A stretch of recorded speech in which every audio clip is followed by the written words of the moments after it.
All right, good evening. It's 6 o'clock. Welcome to the District Department of Transportation, or DDOT for short, our Bladensburg Road Multimodal Safety and Access Study, public meeting number 1. So thank you for joining us virtually via WebEx.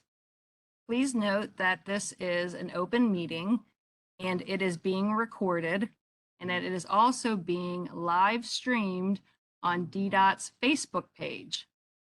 If you do not wish to have your voice recorded, please do not ask to speak. Instead, enter questions in the Q&A box. Tonight's recording will be uploaded onto the project website and will be available on DDOT's YouTube channel. If you need technical support at any time during the meeting, please call 202-309-3491. Again, 202-309-3491. And we'll put that phone number for technical assistance in the Q&A box. We have muted everyone, but we will unmute anyone who wishes to speak during the Q&A period at the end. To be unmuted during the Q&A period, please click the raise your hand icon. Closed captioning is also available. To turn it on and off, click the closed captioning icon in the lower left hand of your screen. And also, everyone's camera is off by default as well. So more about the raise your hand feature that I mentioned that you can use during the Q&A period. The raise your hand icon is located on the bottom center of your screen. If you are calling in by phone and you want to raise your hand during the Q&A period, you'll want to press *3, and that will essentially raise your hand via the phone. At any time during the meeting, you can ask a question by typing it into the Q&A box. The Q&A box will be monitored throughout the meeting, and some questions will be answered immediately through the Q&A box, and others will be answered verbally during the Q&A period.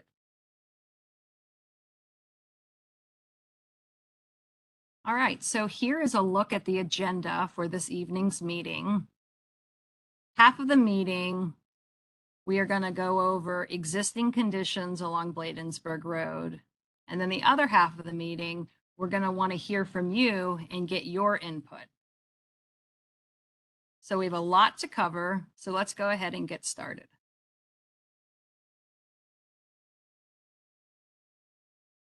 So let's meet the project team. So here's a look at the DDOT project team.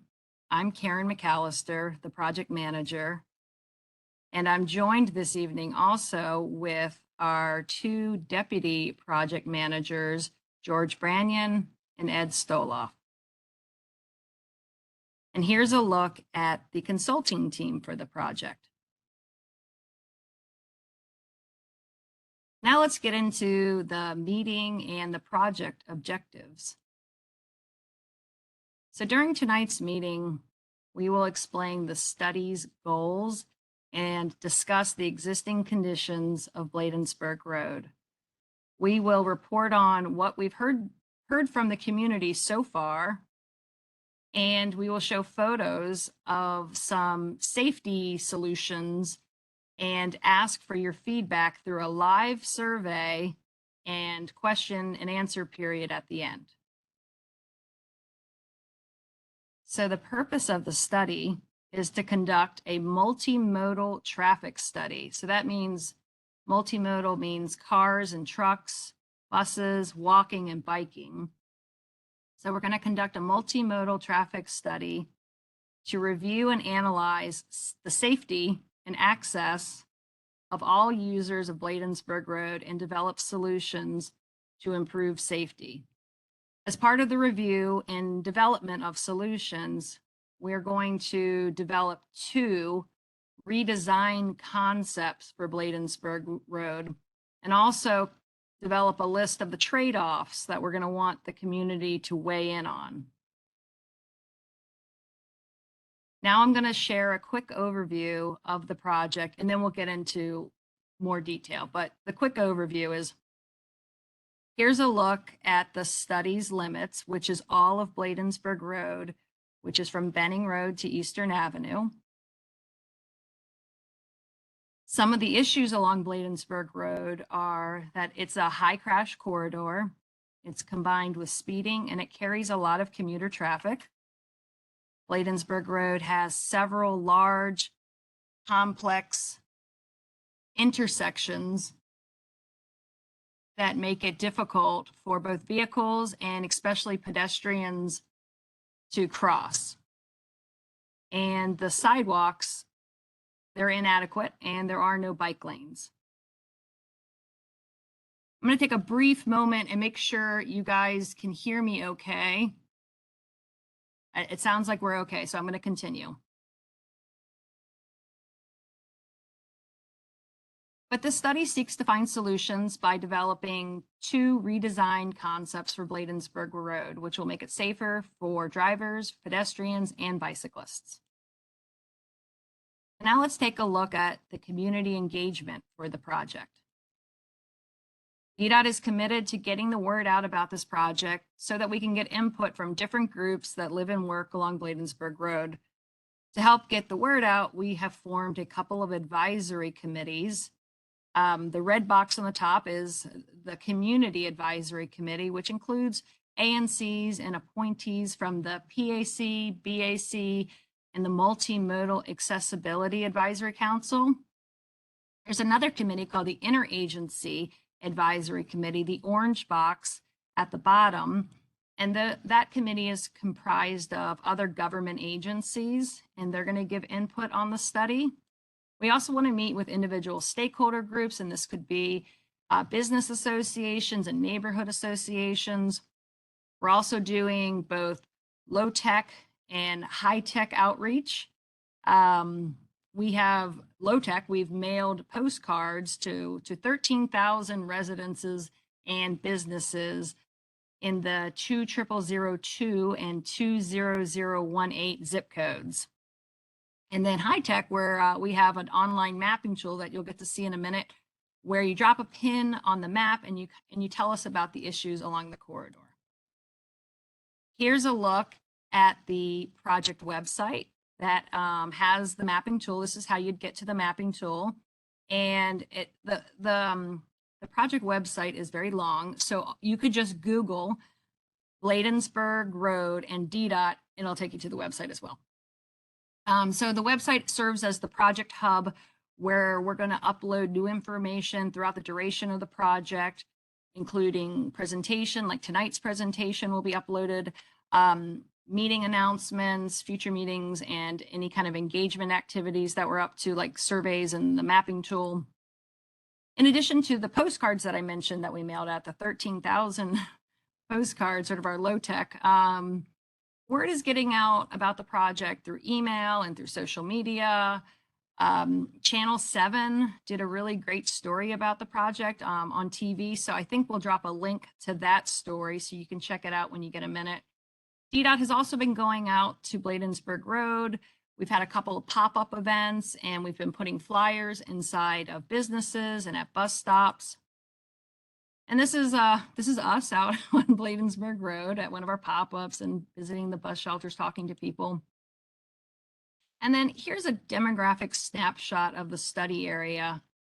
The map on the left shows population density, the darker blue showing areas where there's more residents per square mile.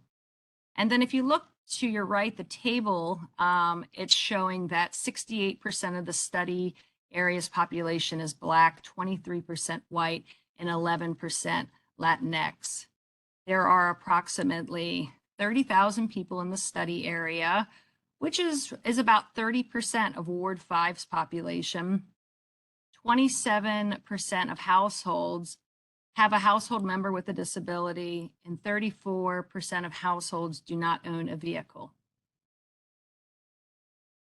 In March, we launched a survey and the mapping tool asking people for their opinions about transportation along Bladensburg Road.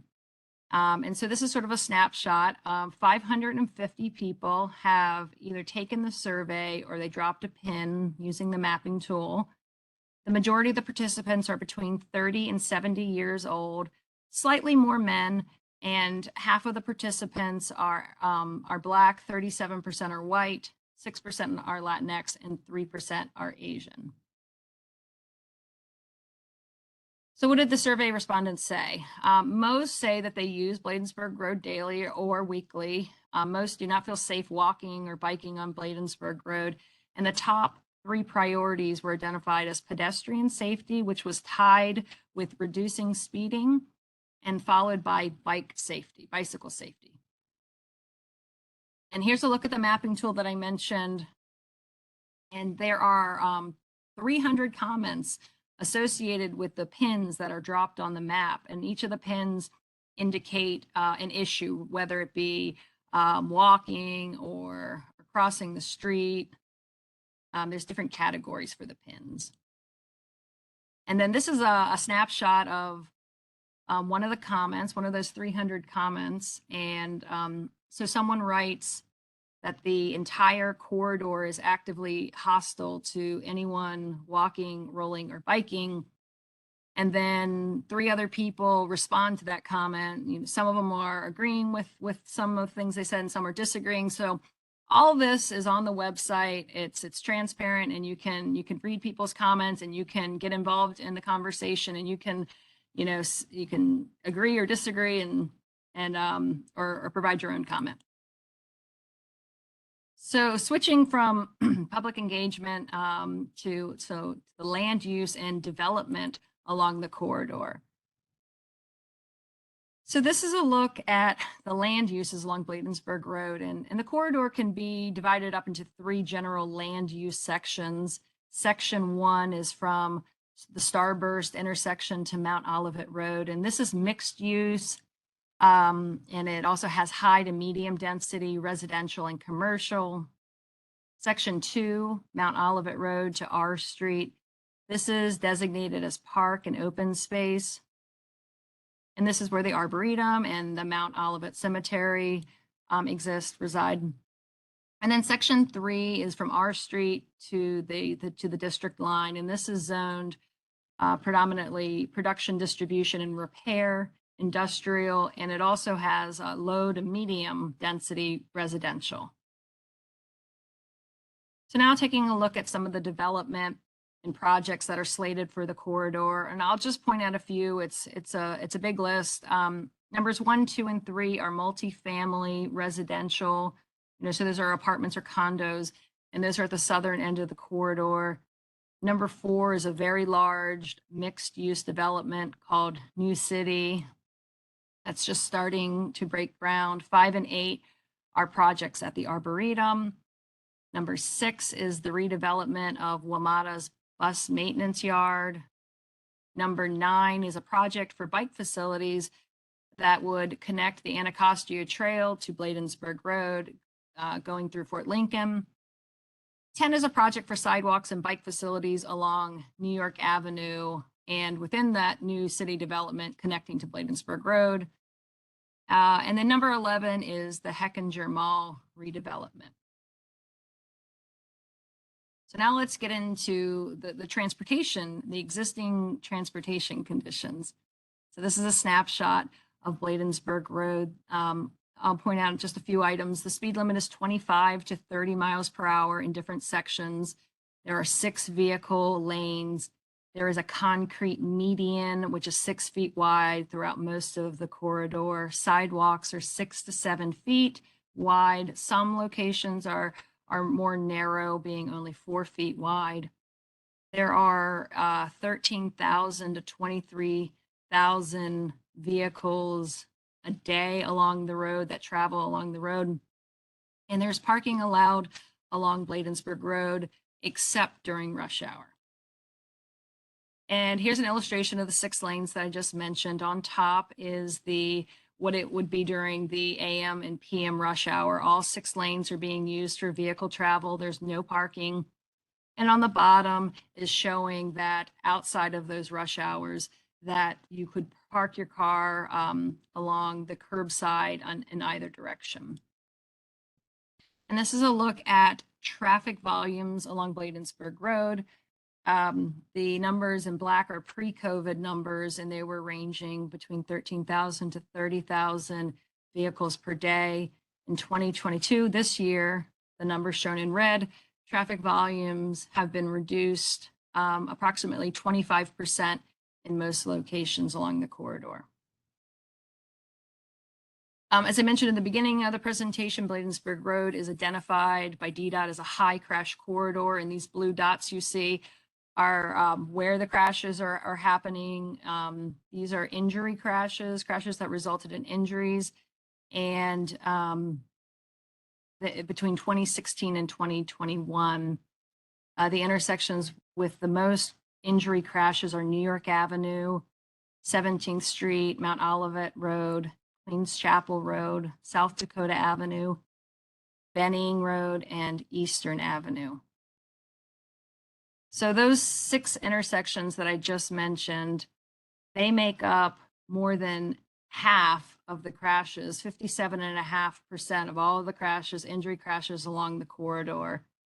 And the 3 main types of crashes that we've identified include, so 1/3, 32% of the crashes are rear end crashes, and these happen at congested intersections like New York Avenue. Almost a quarter, 21% of the crashes are angle crashes, which basically is when a crash is between a vehicle on Bladensburg Road and one of the side streets.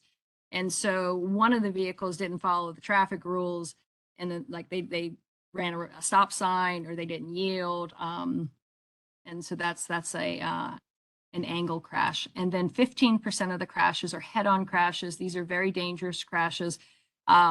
These will generally happen where there is not a median, where there's just like the painted double yellow line. Speeding is a factor in almost a quarter of the injury crashes along Bladensburg Road, and crashes are 2 times more likely at evening rush than morning rush hour. The posted speed limit is 25 miles per hour from Benning Road to Mount Olivet, and then it increases to 30 miles per hour for the rest of the corridor. And so this table is showing that most drivers are staying under the threshold for a speeding ticket. So they're going up to 10 miles over the posted speed limit in most segments, except for going northbound between R Street and New York Avenue, and between Channing to the district line. And that's where we've captured speeds going 41 and up to 42 miles per hour. And here's a look at the automated traffic enforcement cameras along the corridor. The first orange pie graph shows that approximately 9,000 tickets annually are issued at this location, at this speed camera, which, if you're familiar with the corridor, this one is northbound between Lang and Lyman Place, and the majority are for drivers going 11 to 15 miles over the speed limit, and this is a 25 mile per hour speed limit, so that equates to they're going 36 to 40 miles per hour. The middle orange pie chart shows that approximately 17,000 tickets are issued annually at this location. This camera is southbound just before you get to Mount Olivet. And similarly for drivers going 11 to 15 miles over, this is a 30 mile per hour zone. So that's drivers that are going 41 to 45 miles per hour. And finally, the blue pie chart shows that 750 tickets approximately are issued annually for running the red light or turning right on red without stopping at New York Avenue northbound. So why does speed matter? So it matters because someone who's driving 11 miles or more over that 25 to 30 mile posted speed limit equates to 36 and 41 miles per hour. And you can see in this graph that at that speed, it would seriously injure or kill a pedestrian. So in addition to the volumes and the crashes and the speeds, another traffic metric that the DDOT uses is called level of service, which is used to evaluate vehicle delay. A letter grade, simply A through F, is assigned to the road.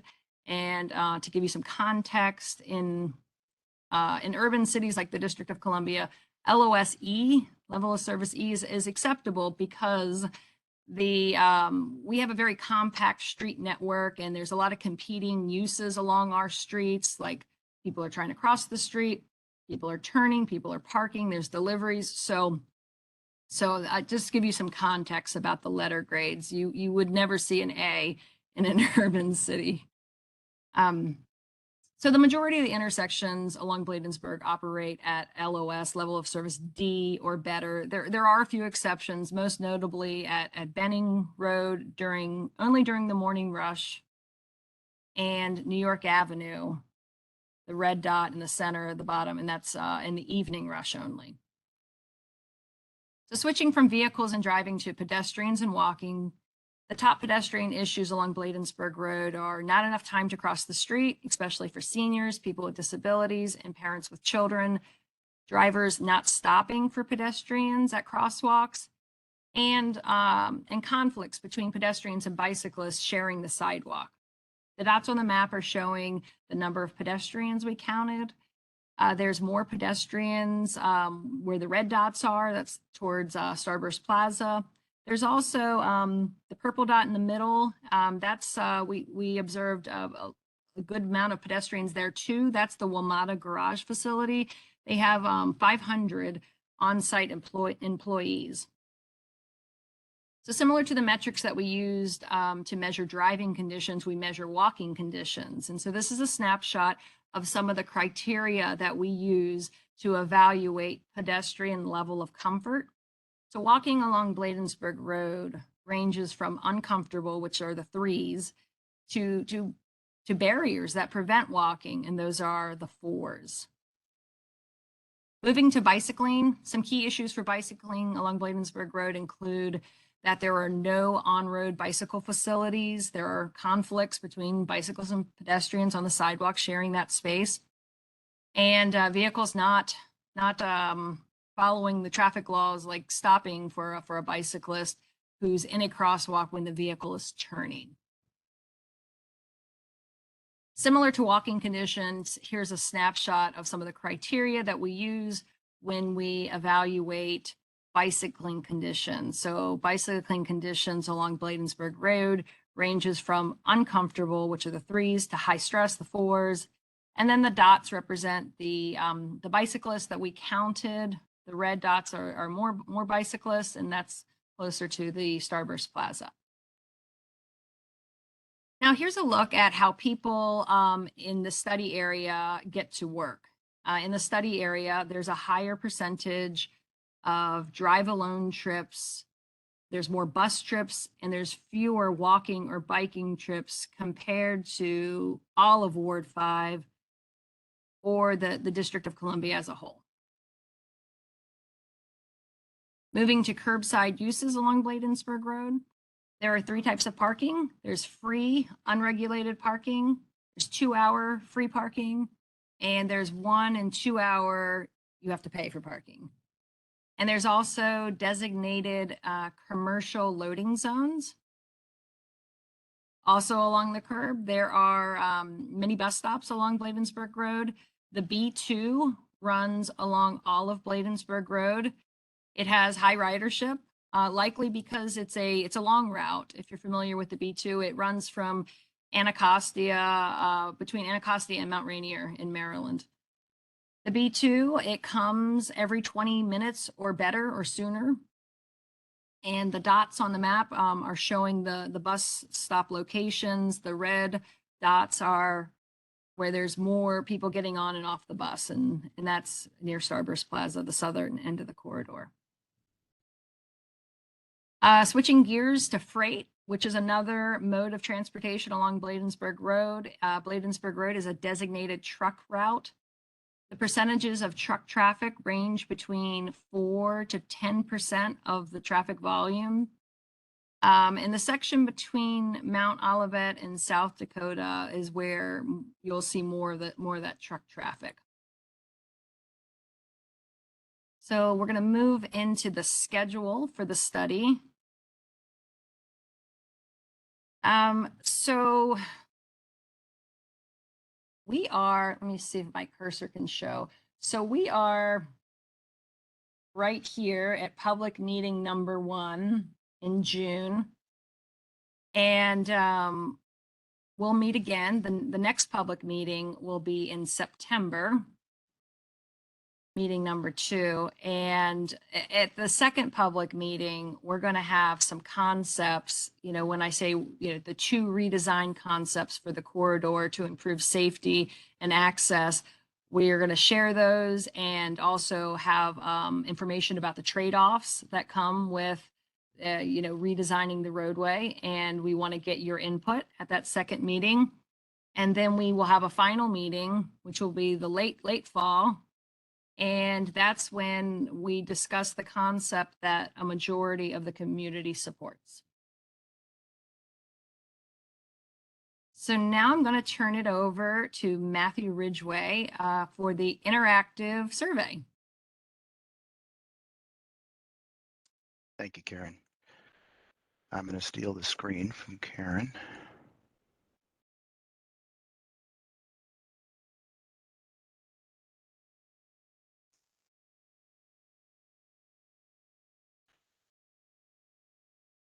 You should all see a link. It's labeled as an external link in the chat box. And if you can click on that, you should then get a subsequent message that you will need to hit continue in order to continue. And if you're not seeing that, then there's also a set of 3 dots in the very lowest corner of your screen. And you can click on those, and that should then give you access to the chat. And so hopefully you're all seeing that. We're going to do, and when you do, you should be looking at something that looks like what is on my screen now. So give you a second to get there. I'm going to switch to the presentation. So as Karen said, oops, just get this out of the way. As Karen said, there were 5 areas for which there was a great deal of public comment: pedestrian safety and connectivity, speed reduction and traffic calming, bicycle safety, parking and loading, and then transit, which is bus in this corridor, reliability and speeds. And we're going to show you a series of potential treatments that address these concerns, and they're sorted in this fashion. And for each of those treatments, you'll be responding to the survey that we just mentioned according to these 5 bullets. So everything from I strongly like this approach to I strongly do not like this approach.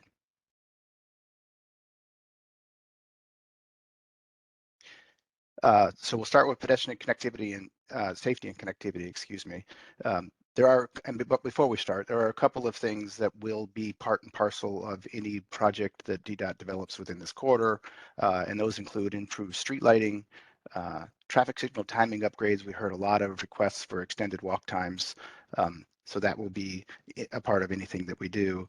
High visibility crosswalks, as shown in the bottom left. Any additional crosswalks or crosswalks that aren't already high visibility crosswalks will be made so. Traffic signal backplates, which is shown in the bottom right on this image, and then audible pedestrian signals, and whether or not we use push buttons or automatic recall, which means you don't have to push a button, you just get an automatic signal for pedestrians every phase, or every cycle, excuse me. Those are all things that will be part of any project that is constructed in this corridor. So we're not asking you to poll on those. And then here is the first poll. I'll quickly introduce, for each of them, we have a description of what the treatment is that I'll read to you quickly, just in a summary, and then a little factoid about each one, so you understand sort of what the potential benefits are before you complete your poll. So poll number 1 relates to buffered sidewalks. This is essentially providing some buffer between moving traffic lanes and sidewalks, whether it be in the form of on-street parking, a bike lane, trees, as shown in the photo here. All of those are buffers, and there's the benefit of these is that they provide that separation between sidewalk and pedestrians, and have a 88% reduction in pedestrian-related crashes. So hopefully you've completed that poll. I'm going to go on to the next one. Poll number 2 relates to medians. So these are in the center of the road. They provide an area for pedestrians to stop in the center, potentially cross, especially at locations that are not signalized, in two stages, out to the middle, and then over to the far side, finding gaps in traffic for each direction independently. And they also improve pedestrian visibility, and they have pretty dramatic, these as well as the next treatment combined, which is corner bulbs, which I'll show you in a second, have a combined safety benefit of about a 50% reduction in pedestrian-related crashes. Hopefully you've completed that poll. As I foreshadowed, the next one is corner bulbs. So these also reduce the crossing distance and therefore the amount of time a pedestrian has to spend in the street, and so they reduce exposure and have pretty significant impacts, benefits to reducing pedestrian-related crashes, again, combined with the medians of a 50% reduction. The next one is on signalization, sort of hybrid treatments. So we're talking about the pedestrian hybrid beacon that was colloquially known as the Hawk, as well as rapid rectangular flashing beacons, both of which are present in this corridor in two different places. We're not asking you to weigh on one or the other, just are these types of beacon treatments something that is desirable? Our RFBs, the rapid rectangular flashing beacons, are associated with a very significant 72 to 96% increase in driver yielding rates. That means essentially drivers yield to pedestrians who are in the crosswalk. And pedestrian hybrid beacons reduce crashes by 69% of ped crashes and 29% for total crashes, both based on FHWA research. The next one is no turn on red, which the district has deployed pretty broadly as part of its Vision Zero strategy. So you've probably seen quite a bit of these. And the district also just published a paper, really good one, in the Institute of Transportation Engineers, showing that these have pretty significant impacts, reduction in crashes for vehicle on vehicle, but also have improved yielding behavior for vehicles yielding to pedestrians who are in the crosswalk.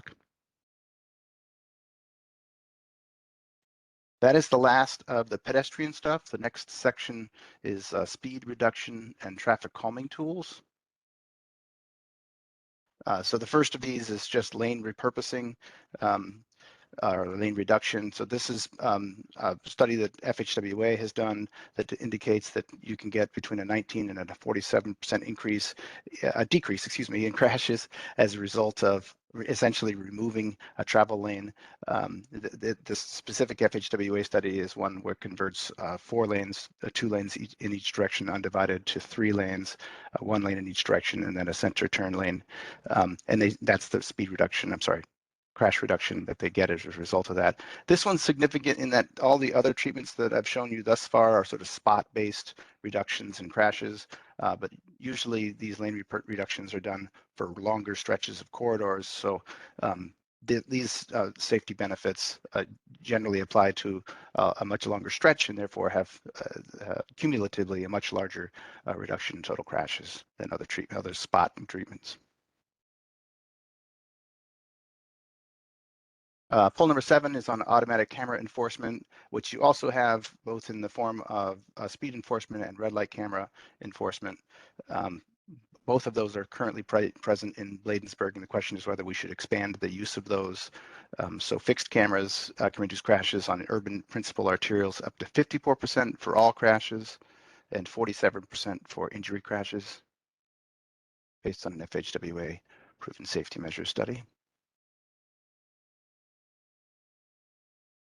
Poll number 8 relates to driver speed feedback signs, which there also is an example of in the corridor. These don't have as much safety benefit, but they're pretty low cost and are good messaging. So they have up to a 5% crash reduction using a fixed camera speeds.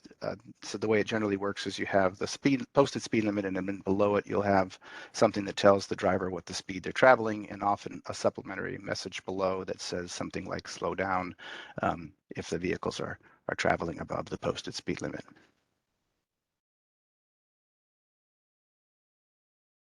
Pole number 9 is on left turn hardening, it's called. It's essentially putting a nose on the end of medians that extends out into the intersection within a crosswalk. And that really makes vehicles that are making the left turn, they cannot, it essentially creates an area for pedestrians to stand there in the center should they ever be trapped there or be just slow walkers. So they have an area to stand. And then it also forces the vehicles to make a slower left turn because it's a tighter corner. So they're associated with a 98% reduction in mean left turn speeds and about a 70.5% reduction in conflicts between PEDs and left turns. Conflicts just means that both a vehicle and a PED began a movement. It doesn't mean that they actually collided with one another.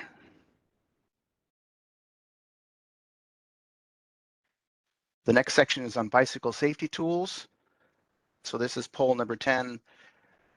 Karen presented earlier the bicycle level of traffic stress information, and what you probably noted is that this is not a very friendly corridor to bicycle in.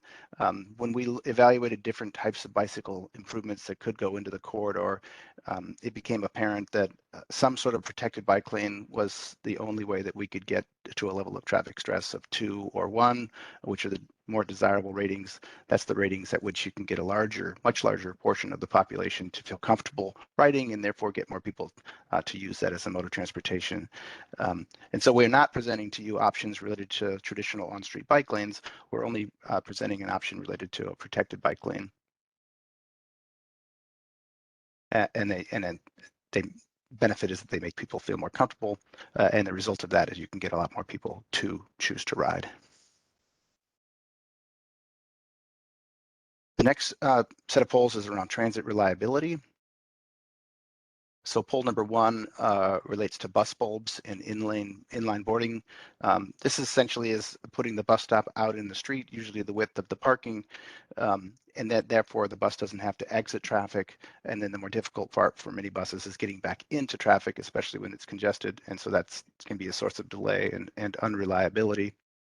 So letting them stop in traffic addresses that. This also creates more space for pedestrians on the sidewalk and easier access in some cases for people with mobility impairment. So it can reduce bus stop speeds and reliability and also reduce pedestrian crossing distances. Poll number 12 relates to the transit queue jump lanes. The image on the right is actually from a DDOT manual, but from Oakland, California, one of their images. But the way it essentially works is that the bus generally is in the curb lane, the rightmost lane. Sometimes it's a different lane. And then they're given, usually it's a white bar as the signal. And that's their early release. So they get to get out ahead of the vehicles, the blue cars that are shown in this image, so that they're out ahead of them before those blue cars get a green ball. And it just allows them to get around the congestion point, and the idea being that bus has a lot more people in it than any one of those, or even a combination of those vehicles, and so they should get that kind of priority. It's often done in combination with transit signal priority, which is a way that generally you extend the greens for signals to make, if a bus is approaching, to give them a little more time to get through and things of that nature.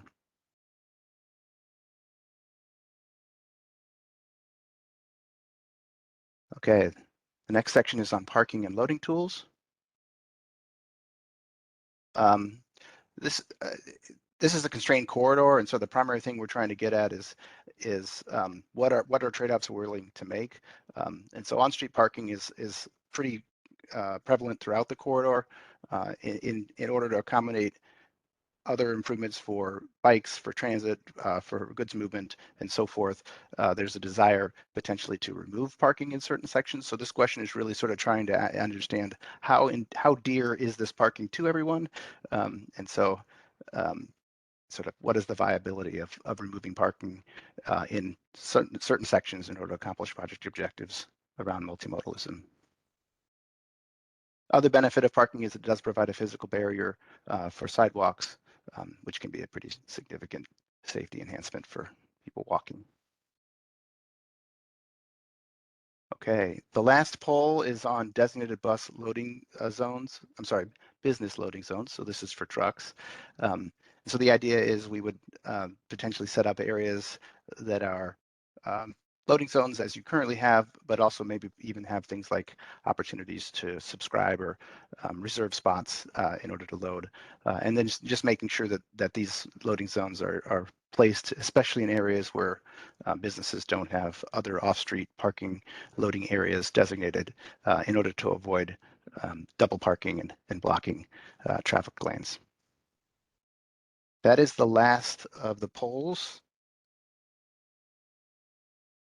And I will hand it back over to Karen, or you can take it back. Thank you, Matthew. All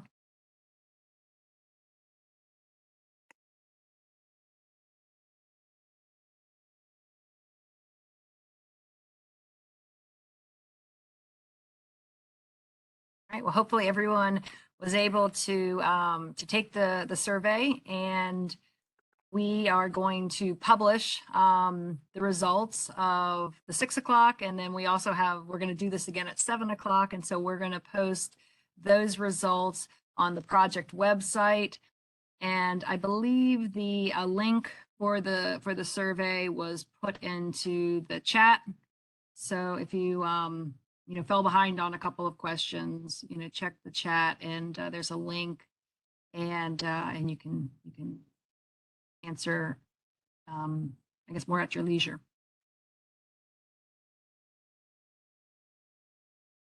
Okay, so we've got just a few more. I wanted to get into questions and answers to that session, but we also have a slide on next steps. So I guess before I get into next steps and I have a schedule I also want to share with you. Let's see if we have any questions in the Q&A box. I don't know if someone can take a look at those. Maybe Sean. Karen. Hey. Hey, we do have a couple of questions. Okay. One of the first ones was Bladensburg set for under Move DC? Is it a priority bike corridor, a priority transit, and or freight? I just wanted Gordon Chafin would like you, I'm sorry, Gordon, but was looking for some clarification on that. Yeah, so it's designated as all three, right? So this corridor definitely has it's a popular corridor. Yeah, it's designated as a bicycle priority, a freight and transit priority corridor. I'll speak a little bit about the transit.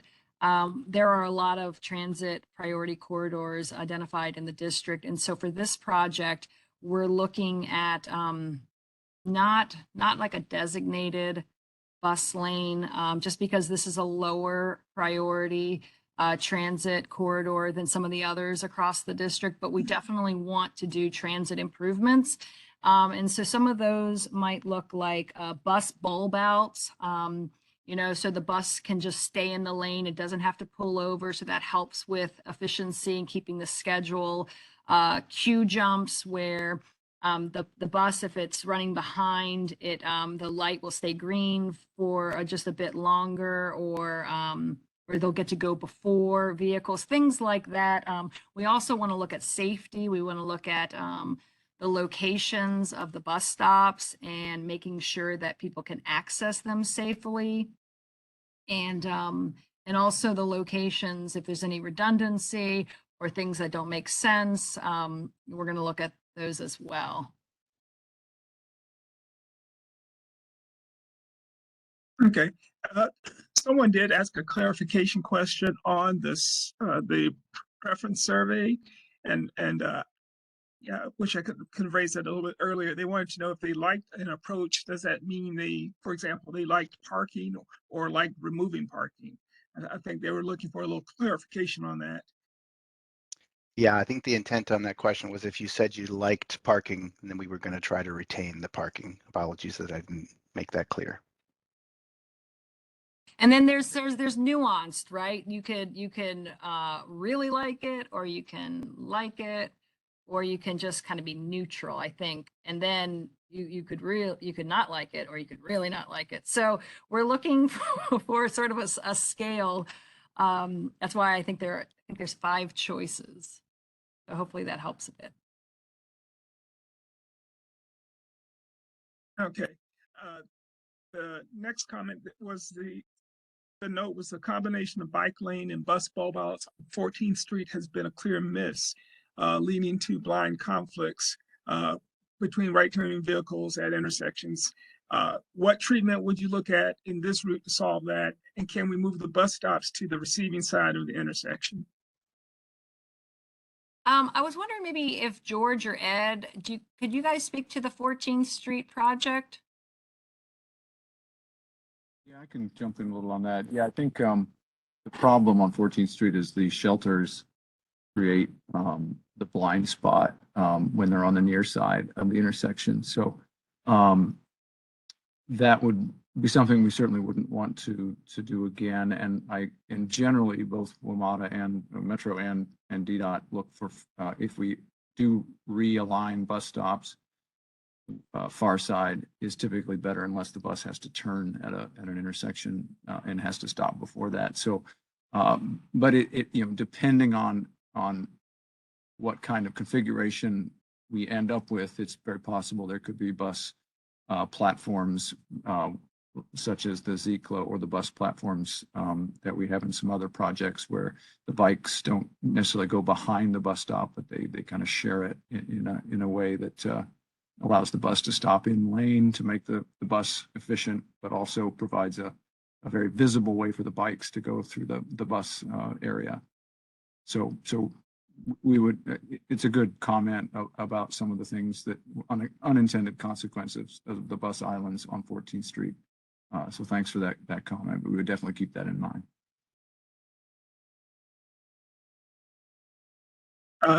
In terms of traffic volume, has freight traffic increased or decreased since the COVID pandemic? We'll have to get back to Claire on that question.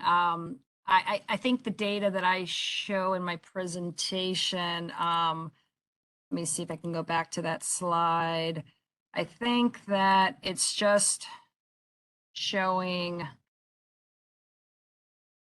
I feel like this is probably 2022's number in purple. I don't know if Leverson, if you want to comment, the numbers in purple that are showing the freight, is this 2022? Yeah, this is 2022 data. In terms of the question, the percentage of trucks has increased compared to present day traffic volumes, but the number of trucks on the road hasn't increased compared to pre-COVID.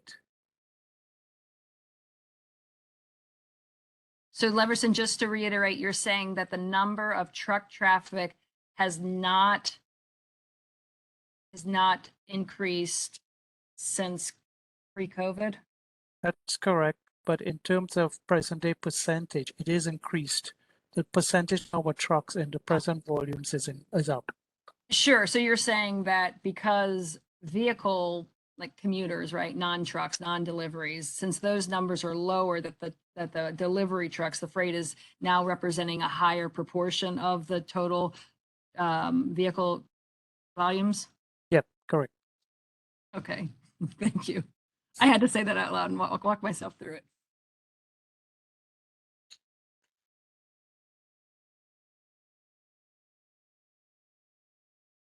Okay. Question, is Bladensburg Road also known as alternate US 1? Yes. And what portion of the road use is commuting? What portion of automatic traffic enforcement tickets are issued to Maryland or Virginia drivers? Do we know that information? We do know that information. I'm sorry I didn't include that in my presentation. Let's see, if I have that person's info email, we could certainly get you that information. So if you want to put your email address in the chat and say email me the percentage of the breakdown, we can certainly I'm pretty sure we can get that information to you. So thanks.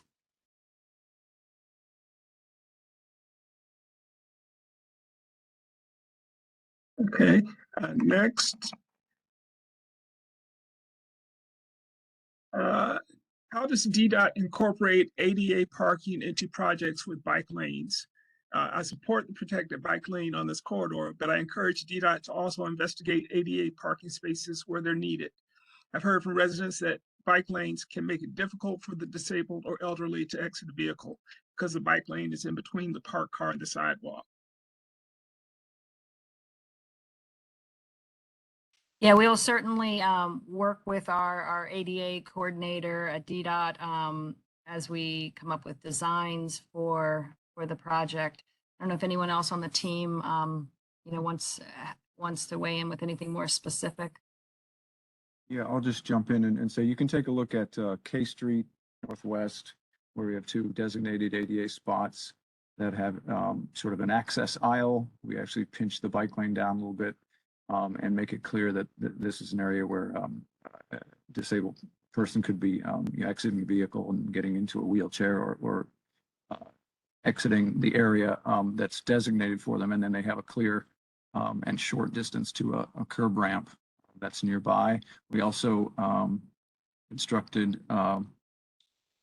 similar type of a designated ADA spot on New Jersey Avenue Southeast near the US DOT. And there are, we're working on retrofitting some other protected bike lane corridors. So there is federal guidance on how you can create the required amount of area and then create a ramp adjacent and mark and sign it so that it's clear that this is where someone may be crossing to a curb ramp to leave a disabled parking zone.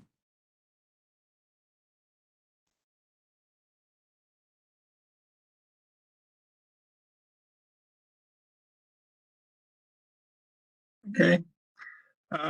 Next question from Andy was, is there consideration being given to maximizing traffic calming measures since camera tickets aren't enforced out of state?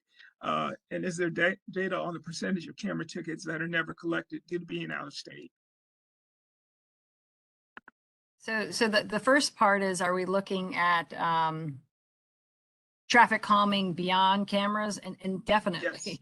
Yes. That's certainly what we want to do. We want to, I think Matthew's, the preference survey showed so many of the tools at our disposal that we can use to calm traffic and make it safer for all users. Some of those are the lane, repurposing of travel lanes. When you do that, you reduce the number of crashes, the conflicts, the potential conflicts. I think we had pedestrian islands I think bicycle lanes were in there, and those reduce crossing distances, also provide a buffer for pedestrians walking on the sidewalk. I mean, I could go on. There's a lot of things we can do. And so we definitely want to apply all of those safety tools that we shared with you on this project. And any of my colleagues want to chime in as well. And I think there was about I know that we don't have the, if you're a Maryland driver and you get a ticket, or if your vehicle is registered in Maryland or Virginia and you get a ticket, right? I guess you don't have to pay it since if you get it in the district. I don't have information any more than, I can give you the raw numbers of the tickets that are issued to out-of-state vehicles. And so again, if you're interested in that information, please put your email in the chat and just a note saying something about that you're interested in tickets for Maryland, Virginia drivers, and I can get that to you. Yeah, I would add to that if you, even if you're out of state, if you park your car on the street in the district and are scanned by the parking enforcement, and you are a scofflaw that has a lot of tickets, there is a chance you'll get booted and then towed.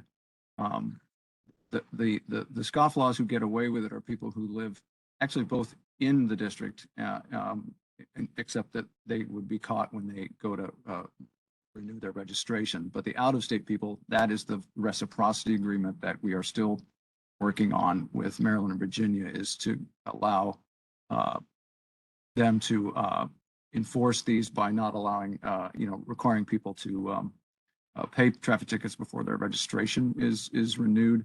We don't have that yet, and that's one of the problems. So there is a subset of violators who live in Maryland or Virginia park in a garage or park off street somewhere in the district. And then those are the ones that are hard to catch.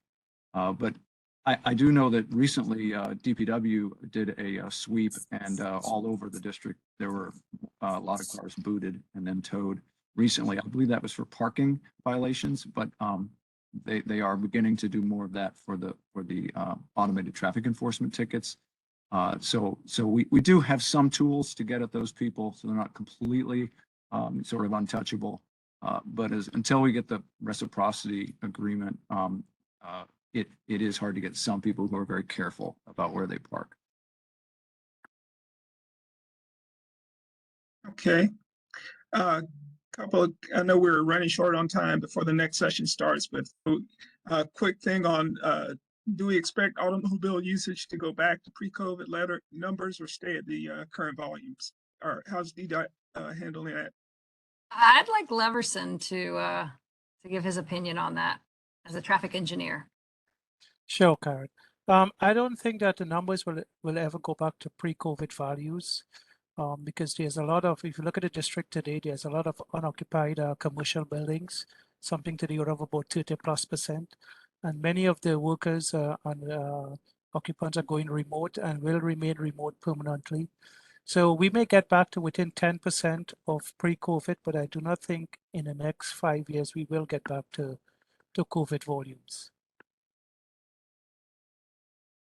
Okay. In terms of this study, what is the scope and sequence of changes that can result? Is this a within the curb study moving forward 5+ years, or is this a capital project that can widen sidewalks?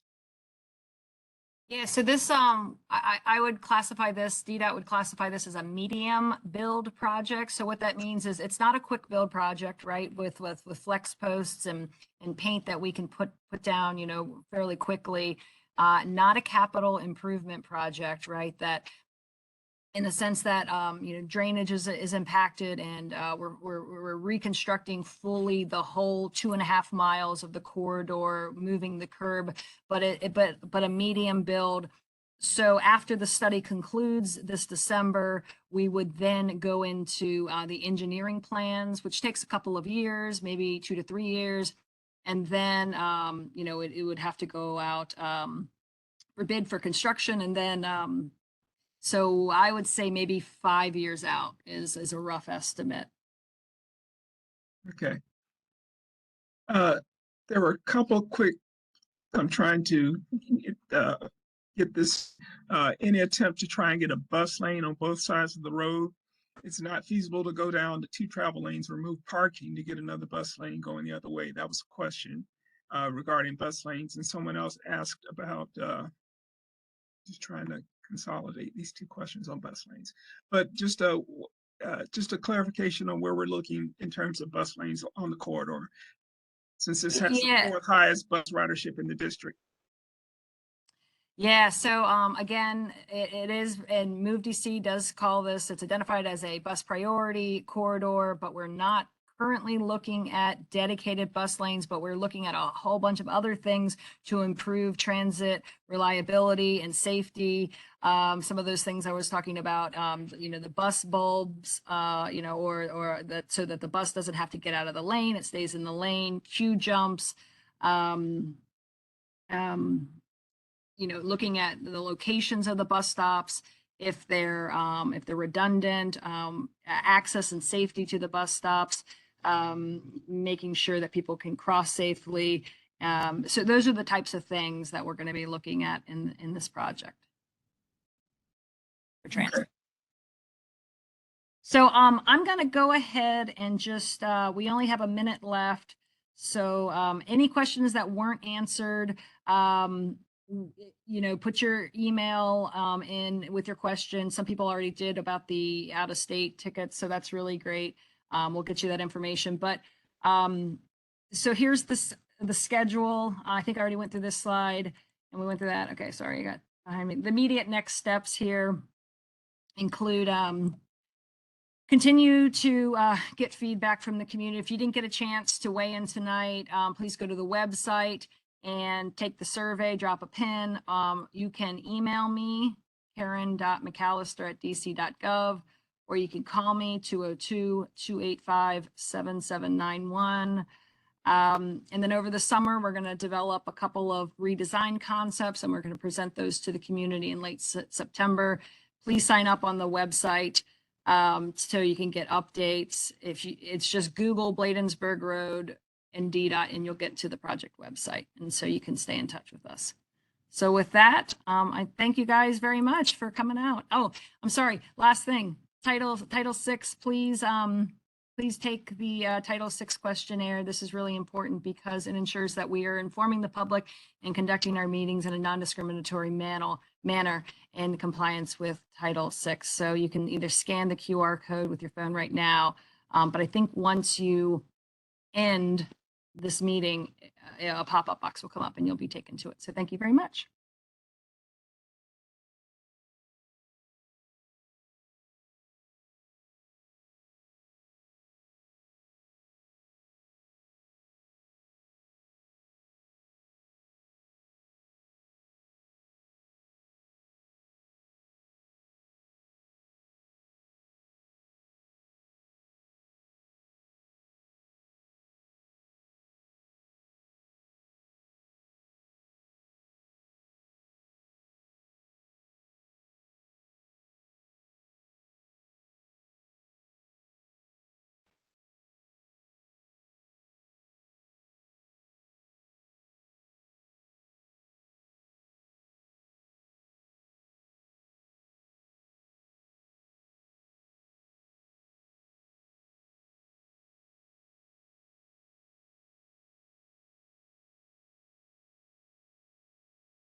Okay, good evening and welcome to the District Department of Transportation, or DDOT for short, our Bladensburg Road Multimodal Safety and Access Study, public meeting number 1. Sorry, we're running 2 minutes behind. The 6 o'clock meeting was very lively. We had a lot of good discussion. I'm going to go ahead and get started with the 7 o'clock meeting. So thank you all for joining virtually via WebEx. And please note that this is an open meeting and this meeting is being recorded, and it is also being live streamed on DDOT's Facebook page. If you do not wish to have your voice recorded, please do not ask to speak. Instead, enter questions in the Q&A box. Tonight's recording will be uploaded onto the project website and will be available also on DDOT's YouTube channel. And if you need technical support at any time during the meeting, please call 202-309-3491. Again, that number is 202-309-3491. And we'll put that technical assistance phone number in the chat for easy access. We have muted everyone, but we will unmute anyone who wishes to speak during the Q&A period. To be unmuted during the question and answer session at the end, please click the raise your hand icon. Closed captioning is available. To turn it on and off, you'll want to click the closed captioning icon in the lower left corner of your screen. And everyone's camera is turned off by default. A little bit more about the raise your hand feature that I mentioned that you can use during the question and answer period at the end. The raise your hand icon is located in the bottom center of your screen. If you called in by phone, you'll want to press *3 And that will essentially get our attention that you have a question, that you're raising your hand. At any time during the meeting, you can type a question in the Q&A box, and the Q&A box will be monitored throughout the meeting. And some answers we'll answer right there on the spot through the Q&A box. And then other questions we can answer them verbally during the Q&A period. All right, and so with the WebEx logistics out of the way, here's a look at tonight's agenda. So about half of the meeting, DDOT is gonna present the existing conditions for Bladensburg Road, and the other half of the meeting, we wanna hear from you and we wanna get your input. So we have a lot to cover, so let's go ahead and get started. So let's meet the project team. So here's a look at the DDOT project team. I'm Karen McAllister, the project manager. And we also have with us tonight two of our two deputy project managers, George Branyan and Ed Stoloff. He's our other deputy project manager. And then a look at our consulting team for the project. Several members are here tonight. You may hear from them a little bit later. And so now let's get into the meeting and the project objectives. So during tonight's meeting, we're going to explain the study's goals, and we're going to discuss the existing conditions of Bladensburg Road. We're going to report on what we've heard from the community so far, and we're going to show some photos of some safety solutions or safety mechanisms at the end, and we're going to ask for your feedback and your thoughts on these safety tools through a live survey. And the question and answer period at the end is another opportunity to hear from you. So the purpose of the study is to conduct a multimodal traffic study. So that means cars, trucks, buses, walking and biking, all multimodal. So we're going to conduct a multimodal study to review and analyze the safety and access of all users and develop solutions to improve any safety issues. As part of the review in the development of solutions, we're going to also come up with 2 redesign concepts for Bladensburg Road, along with the trade-offs of the new concepts.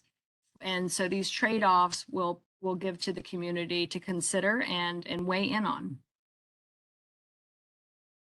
So now let's go into sort of a high-level overview of the project, and then we're going to get into more of the technical details. So a quick look at the study's limits, which is all of Bladensburg Road from Benning Road to Eastern Avenue. And some of the issues along Bladensburg Road that we've identified is DDOT has identified it as a high crash corridor. It's combined with speeding. It carries a lot of commuter traffic. It has several large, complex intersections that make it difficult for both vehicles and pedestrians to cross. The sidewalks are inadequate and there are no bike lanes. But the study seeks to find solutions by developing, like I said, 2 redesigned concepts for Bladensburg Road, which we hope that will make it safer for drivers, pedestrians, and bicyclists. So now let's take a look at the community engagement for the project. So DDOT, we are committed to getting the word out about this project so that we can get input from different groups that live and work along Bladensburg Road. To help get the word out, we've done several things. One, we have formed a couple of advisory committees. The first is called the Community Advisory Committee. It's that red box on the top, and this includes ANC members and appointees from the Pedestrian Advisory Council, Bicycle Advisory Council, and the Multimodal Accessibility Advisory Council. There's also an interagency committee, which is the orange box at the bottom. And these are other government agencies that are involved in the study and that are going to weigh in on the study. We also want to meet with individual stakeholder groups, and these could be business or neighborhood associations. So if you represent one of those or something, please reach out if we haven't already connected. We're doing both low tech and high tech outreach because we know that, not everyone's online and some people prefer, a paper copy. So we mailed our low tech outreach. We mailed postcards to 13,000 residents and businesses in the 20002 and 20018 zip codes. In high tech, we have and you'll see in a few slides, we have this online mapping tool where people drop a pin and they tell us about the issues along the corridor. So here's a look at the project website. It's a long website address. So if you just Google Bladensburg Road and DDOT in the box or search box, you'll find our website, project website will come up. So the project website, this is where you'll find that mapping tool that I mentioned and in the survey, and you can still participate in both of those. And our project website it's going to serve as the hub where we're going to upload new information throughout the project duration. And we're going to upload, like tonight's presentation will be loaded on there soon. And we'll have meeting announcements and any other kind of interactive engagement activities where we want your input. We're going to put this on the website. The mailers that I mentioned, in addition to those, word is getting out about our project and we're getting input via email and social media. Channel 7 picked up did a story about our project. So we'll put in the chat box a link to that video clip so you can see what was said about the project. So word's getting out that way. DDOT, we've been going out to Bladensburg Road. We've done a couple of pop-up events and we've been putting flyers inside businesses and at bus stops. This is us out along the corridor. So this is like a demographic snapshot of the study area. So the map on the left is showing population density, where people live, how spread out they are, how dense people are located. So the darker blue is higher density per square mile, more residents in the darker blue. And then the table on the right is showing that in the study area, 68% of the study area's population is Black, 23% white, and 11% Latinx. There are approximately 30,000 people in the study area, and that equates to about 30% of Ward 5's population. 27% of households have a household member with a disability, and 34% of households do not own a vehicle. And like I said, this presentation will be on our website, so you can take a closer look and you can kind of see some of the comparison to the Ward 5 and the rest of the district. In March, we launched a survey and in the mapping tool, asking people for their opinions about transportation along Bladensburg Road. So far, 550 people have taken the survey or they dropped a pin using the mapping tool. The pie graphs are showing that the majority of the participants are, the blue is they're between 30 and 50, and then the orange is 50 to 70. So combined, that's the majority of our respondents so far, anywhere from 30 to 70 years old. Slightly more men have responded so far. And half of the participants, 51%, are Black, 37% are white, 6% are Latinx, and 3% are Asian. So most of the respondents, our survey respondents, there's many questions we asked them, but this is just a snapshot of some of the questions we asked them. But they use it daily. They're using Bladensburg daily or at least weekly. Most do not feel safe walking or biking on Bladensburg Road. And then on the far right, when asked to rank your top priorities, the top 3 priorities were identified as pedestrian safety, and that was tied with reducing speeding, followed by bicycle safety. This is the mapping tool that I mentioned. There are 300 comments associated with the pins that have been dropped on the map, and the pins have different categories. If you have a bus comment, you'll drop the bus pin. If you have a bike comment, a speeding comment, and so on. So there are different categories for the pins. And then here's a look at one of the 300 comments. So someone writes, the entire corridor is actively hostile to anyone walking, rolling, or biking. And then 3 other people respond, to that original comment. Some people are agreeing and some people are disagreeing. And so you can see these comments on the project website, and you can get involved. You can give your opinion. You can like something. I think you can second something, or you can write your own comment about how you feel about transportation along Bladensburg Road. So let's move into land use and development. The land uses along Bladensburg Road can be divided into 3 sections along the corridor. The first section from Starburst Plaza to Mount Olivet is mixed use, also with high to medium density residential and commercial. The middle section, section 2, Mount Olivet Road to about R Street, is designated park and open space with the Arboretum and the Mount Olivet Cemetery. And then the section 3, closer to the district line, that is zoned production, distribution, and repair industrial, and it's low to medium density residential. So here's a look at some of the development projects that are slated for the corridor. It's a long list, so I'm just going to mention a few. Numbers 1, 2, and 3. These are multifamily residential, so condos or apartments, and this would be at the southern end of the corridor, you know, near Starburst Plaza. Number 4 is a very large mixed-use development called New City. Numbers 5 and 8 are projects at the Arboretum. Number 6 is the redevelopment of WMATA's Bus Maintenance Center. Number 9 is a project for bike facilities from the Anacostia Trail connecting to Bladensburg Road through Fort Lincoln. Number 10 is a project for sidewalks and bike facilities along New York Avenue that connects to the New City development, which would connect to Bladensburg Road. And number 11 is the Heckinger Mall redevelopment. So let's go ahead and look at the existing transportation conditions. So this is sort of a snapshot of Bladensburg Road. The speed limit is between 25 to 30 miles per hour. There are 6 vehicle lanes. There is a concrete median that runs along the corridor that is approximately 6 feet wide, or is 6 feet wide. Sidewalks are 6 to 7 feet.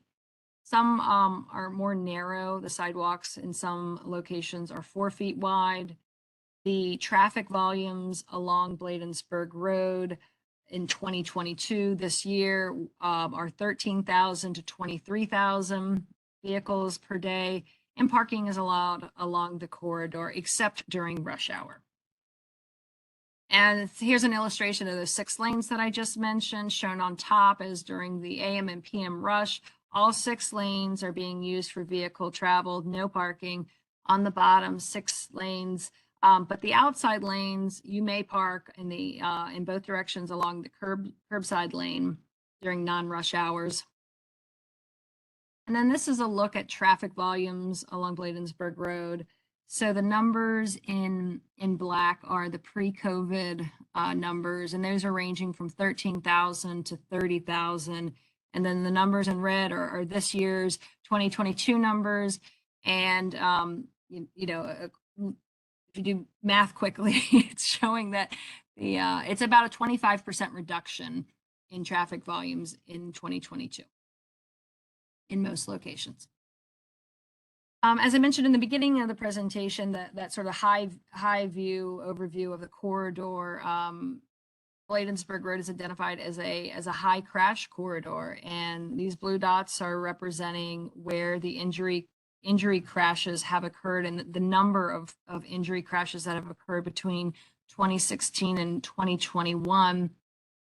Those intersections, I'm gonna point out the ones that have the most crashes, which are New York Avenue, 17th Street and Mount Olivet Road, Queens Chapel Road, South Dakota Avenue, Benning Road, and Eastern Avenue. So those 6 intersections that I just listed off and that you see on the screen here, they make up over half of the crashes along the corridor, 57.5%. And the 3 main types of crashes that are happening are there's 1/3 of the crashes are rear end crashes. These happen generally at congested intersections. So like New York Avenue, we're seeing a lot of rear end crashes. Almost a quarter of the crashes are angle crashes. And these are crashes that are generally when there's a vehicle on Bladensburg Road and then one of the side streets and they crash, and it could be usually, I mean, it's when someone doesn't follow the rules of the road, generally, you know, when they run a stop sign, failure to yield, so things like that. And then 15% are head-on crashes. These are very dangerous. These are happening where in areas where there's not a median, unless someone jumps the median with their vehicle, but generally where there is just the double yellow painted line, you'll have head-on crashes. Speeding is a factor in almost a quarter of the injury crashes along Bladensburg Road. And and our data is showing us that crashes are 2 times more likely during evening rush than morning rush. The posted speed limit along Bladensburg Road is 25 miles an hour from Benning Road to Mount Olivet, and then the rest of the corridor is 30 miles per hour. So this table is showing you the speeds of the drivers at the 95th percentile, and it's showing that most drivers are staying under that threshold for a speeding ticket. So that's going up to 10 miles over the posted speed limit in most segments, with the exception of northbound between R Street and New York Avenue and between Channing and the District Line. We're finding that the speeds are up to 41 and 42 miles per hour in these areas. And here's a look at the automated traffic enforcement cameras along the corridor. So the first orange pie graph on your left is showing that approximately 9,000 tickets annually are issued at this location. If you're familiar with the corridor, this camera is northbound between Lang and Lyman Place. The majority of these tickets that are given to drivers, these are drivers that are going 11 to 15 miles over the speed limit, and this is a 25-mile-an-hour speed zone. So that equates to they're going 36 to 40 miles per hour. The middle orange pie graph is showing that at this location, this camera, 17,000 tickets issued annually. This location is southbound before you get to Mount Olivet Road. Similarly, drivers the majority of the tickets are issued to drivers going 11 to 15 miles per hour. This is a 30 mile per hour zone, so they're going 41 to 45 miles per hour. And then the final blue pie chart shows that about 750 tickets issued annually for running the red light or they're turning right on red without stopping at the New York Avenue intersection going northbound. So why did I spend all that time talking about speed? Why does speed matter? Well, it matters because if you're driving 11 miles or more over that posted 25 to 30 mile an hour posted speed limit, that's equating to 36 and 41 miles per hour that you're driving, a driver's going, and that would seriously injure or kill a pedestrian. And so that's a real concern for DDOT. So in addition to traffic volumes and crashes and speeds, another traffic metric that DDOT uses is something called level of service, which it is used to evaluate vehicle delay. A letter grade A through F is assigned to a street, to an intersection. And to give you some context, in urban cities like the district, level of service E is acceptable because this is the streets in the district. It's a very compact street network, and a lot of vehicles, well, a lot of users are vying for that space, right? So you've got vehicles, you've got bicyclists, you've got pedestrians. People are trying to cross the street. People are trying to park, turning vehicles. So all of that causes delay, and I think that's important to understand that context, because in A you won't see in an urban city.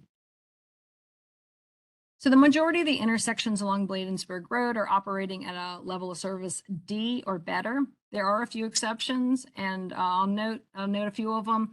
Benning Road is level of service F, and that's only in the morning rush, and New York Avenue level of service F in the evening rush only. All right, so switching from vehicles and driving, let's talk about pedestrians and walking. So the top pedestrian issues along Bladensburg Road include not enough time to cross the street. This is especially for seniors and people with disabilities and parents with children. Drivers not stopping for pedestrians at crosswalks. Conflicts between pedestrians and bicyclists sharing the sidewalk. And then the dots along the map on the bottom are showing the number of pedestrians we counted. More pedestrian activity, the red dots towards Starburst Plaza. There's also in the middle of the map, there's a purple dot, and that's moderate pedestrian activity. That's at the WMATA garage facility. They have 500 on-site employees. So similar to the metrics that we use for driving conditions, we measure walking conditions. And so this is a snapshot of some of the criteria that goes into evaluating what we call pedestrian level of comfort. So walking along Bladensburg Road, it's ranging from uncomfortable in sections, which are the 3s, to barriers that are preventing walking, and those are the 4s. Moving to bicycling. So some of the key issues for bicycling along Bladensburg Road include that there are no on-road bicycle facilities. Similar to pedestrians, there's conflicts between bicyclists and pedestrians sharing the sidewalk, and vehicles not following traffic laws, like stopping for a bicyclist in a crosswalk when the vehicle's turning. That's not happening. So similar to walking conditions, here's a snapshot of some of the criteria that goes into evaluating bicycling conditions along Bladensburg Road. And so we're finding that bicycling ranges from uncomfortable, which are the 3s, to high stress, which is the 4s. And the dots represent the bicyclists we counted along Bladensburg Road.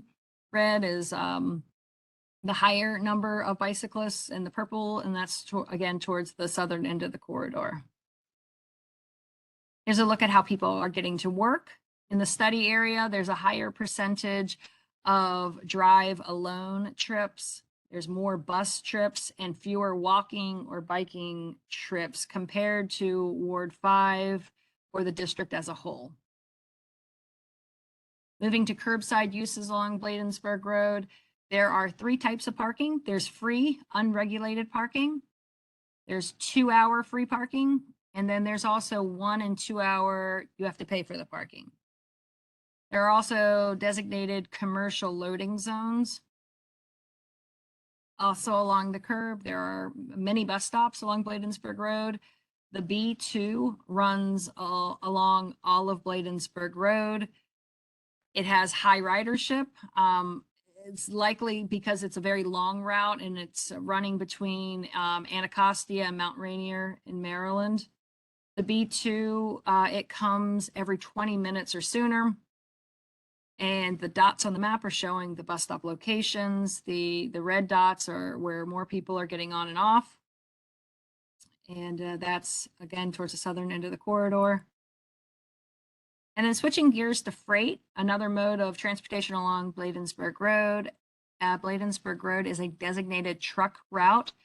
The percentages of truck traffic range between 4 to 10%, with the section between Mount Olivet and South Dakota being the heaviest for truck traffic. I'm going to move into the schedule. So here's a look at the schedule for the study. And let me see if my cursor will show up here.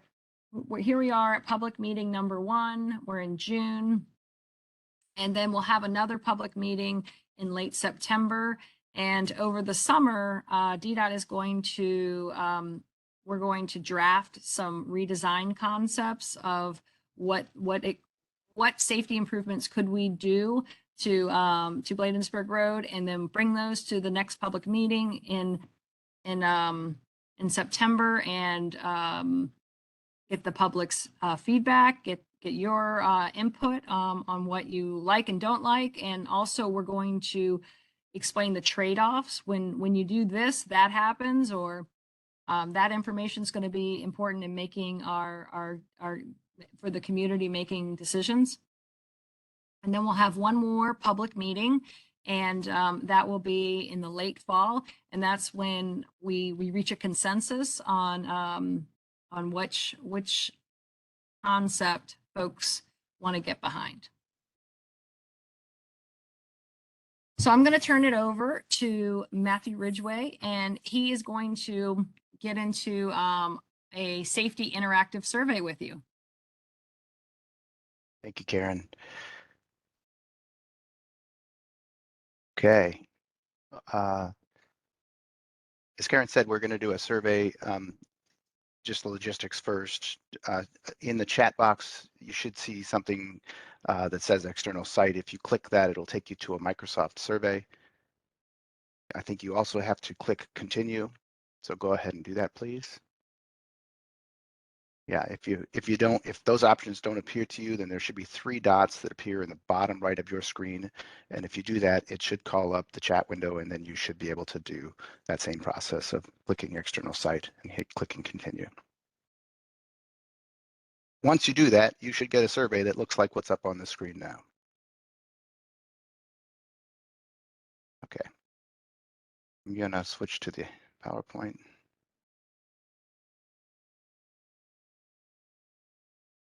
As Karen said, there were 5 major issues that we've heard so far during the public outreach. Concern about pedestrian safety and connectivity, desire for speed reduction and traffic calming, concern about bicycle safety, considerations around parking and loading, and then desire to have greater transit, which is bus in this corridor, reliability and travel speeds. We're going to be putting in front of you that survey that we just talked about a moment ago. As you can see from it, it has 5 categories ranging from everything from I strongly like this approach to I strongly do not like this approach. And so we'll do that for 14 different elements. We'll start that are organized according to the 5 bullets at the top of this screen. We'll start with ped safety and connectivity tools, but maybe a quick intro.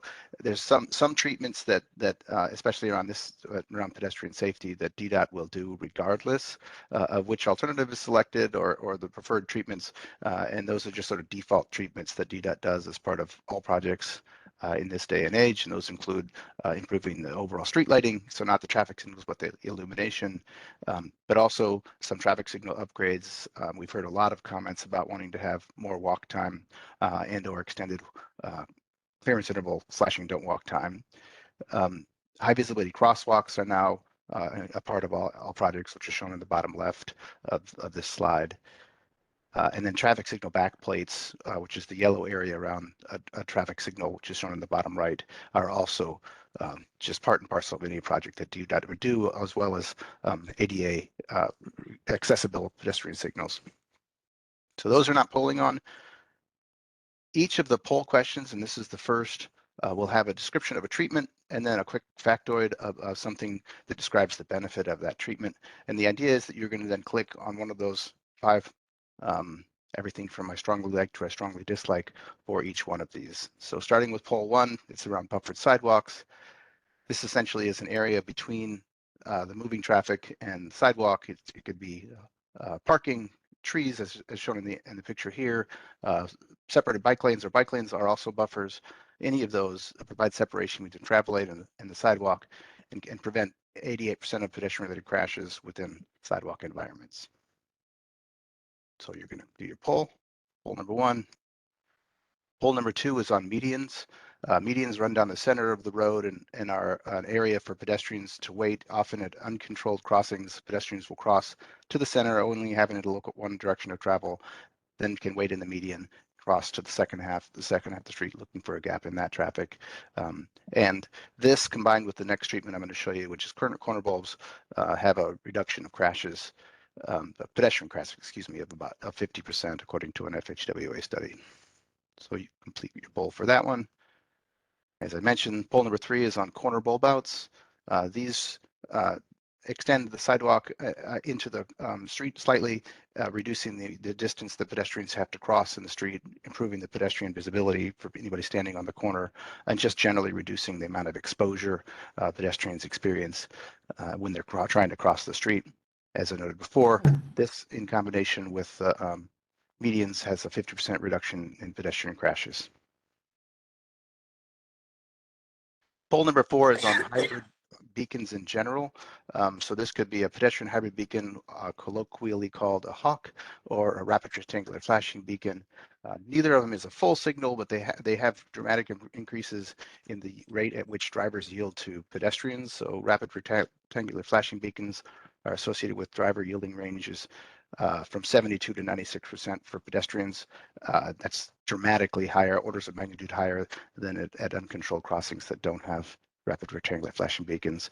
And then pedestrian hybrid beacons can reduce pedestrian crashes by 69% and total crashes by 29%. Both of these are based on federal highway research. Poll number 5 is on no turn on red.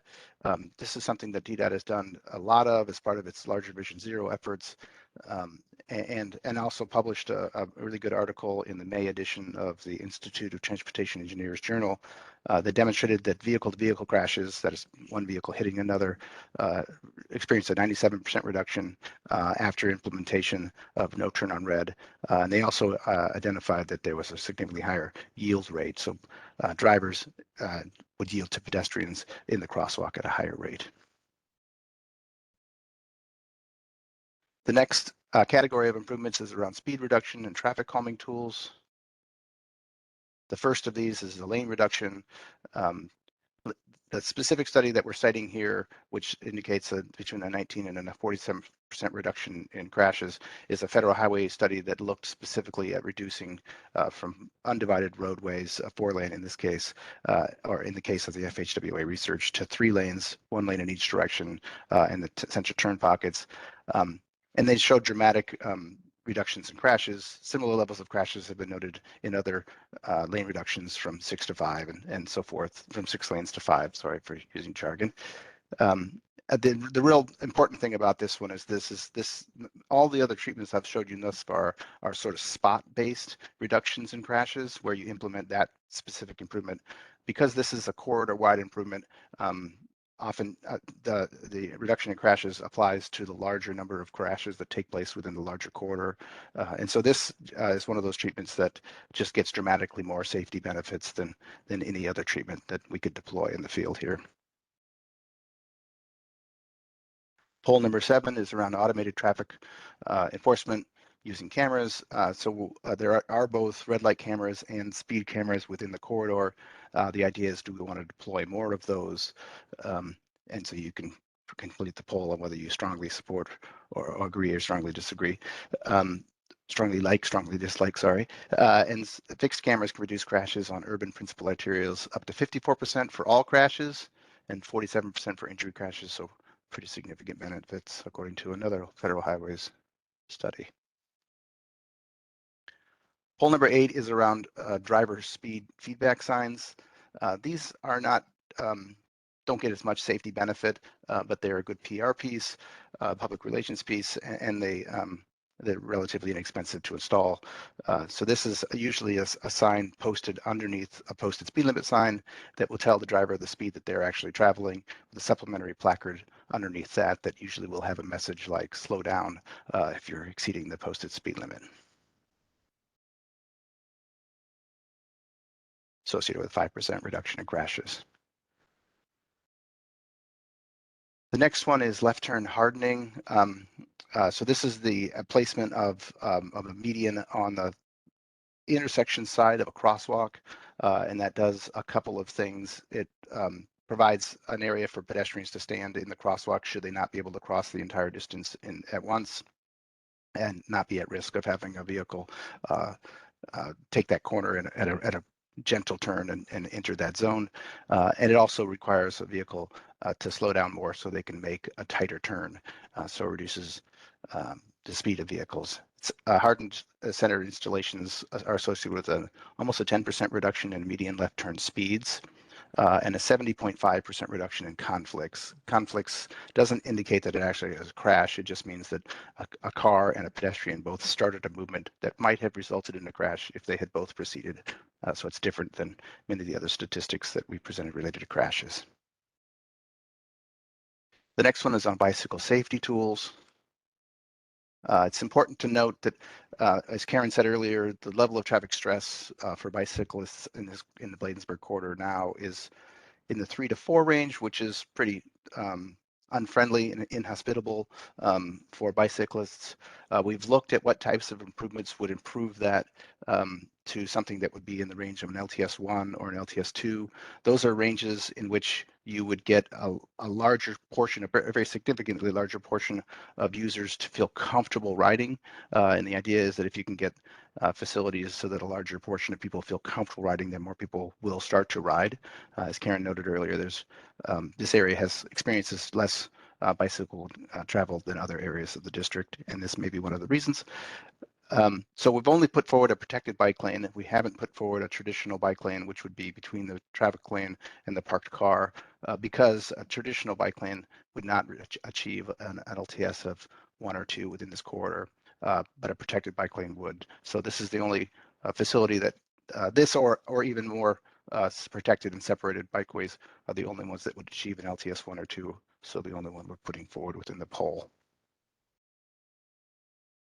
The next questions are on transit reliability. As Karen mentioned, one of the tools are considered as bus bulbs with inline boarding. This has a number of benefits.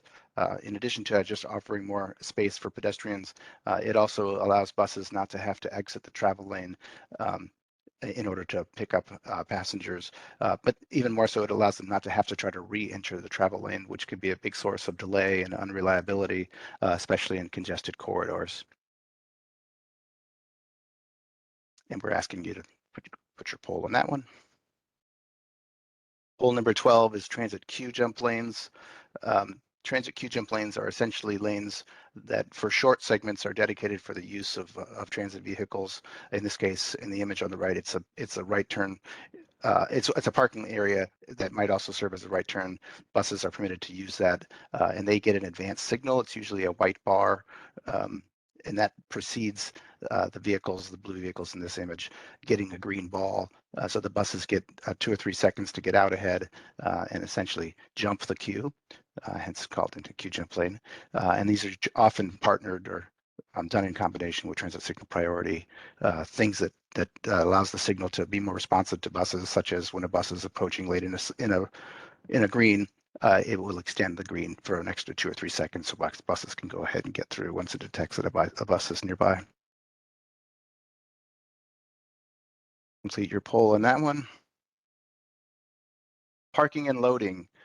So on-street parking, there's a lot of different trade-offs for this corridor, and we're trying to get a sense for how dear the parking is to people as we consider how to reallocate space to accommodate transit, pedestrians, bicycles, and so forth. So a response to on-street parking here, if you respond, I strongly like, that we would take that to mean that you would not like us to remove the parking, that you strongly like the parking where it is. So we're really just trying to get a poll for whether it's viable to remove on-street parking in certain areas. The last poll is on designated business loadings, truck loading zones. These are designated areas. There are many in the corridor now where trucks can load and unload at the curbside. The idea is to expand those so that you get even fewer trucks double parking and causing congestion. We would focus these types of improvements in areas where adjacent businesses do not have off-street designated loading areas. And we might even do, there's some newer technology that allow you to do sort of a reservation system for these types of zones. That is the last of the polls. We will be summarizing these and posting the results of the polls on the project website within the next 2 days. I'll turn it back over to Karen. Thank you, Matthew. All right, let me pull back up the presentation.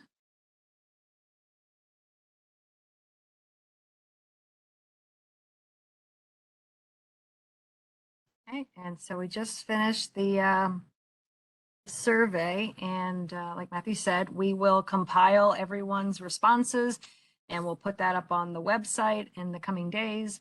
And okay. So let's move into hearing from you and answering any questions that you have. So I'm going to ask Sean if he sees any questions in the Q&A box. Thanks, Karen. I have a couple of questions right now. The first was, when did the speed limit southbound on south of New York Avenue change to 30 miles per hour? Is this a recent change? Oh, I might have to look into that unless Leverson, I don't know if you know offhand